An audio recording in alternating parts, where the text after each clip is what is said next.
Let us spill this already spilled juice and get into some reality TV news. Guys, can we all agree ukuthi abanye abantu they do not know why they are in this polygamy thing or what they're even doing when it comes to relationships, right? I'm saying this because there is this particular woman on the show, and when she came to the show, this lady explained one thing that shocked me. She said she is a Christian and her family will not allow her to be in a relationship with a non-Christian. And okay, fine, no problem, that's all and good.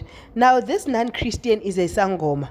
The question now lies ukuthi, when you dated this person, didn't you know that he's a sangoma, knowing that ukuthi ufaka mabhizi and all right, sharp, we look that away. Now she goes and finds Ndumbas in that man's house, or in that man's yard, and he's like, no, she's just overwhelmed because her tradition and her Christian beliefs are clashing.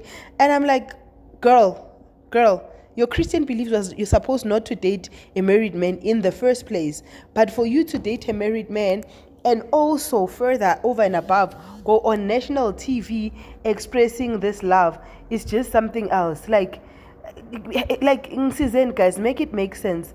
Who is Dululu in the Solulu here? So this Mam Kulu has been through everything for mahala. Hayi ngeke. Asikhulumeni, like, share and subscribe.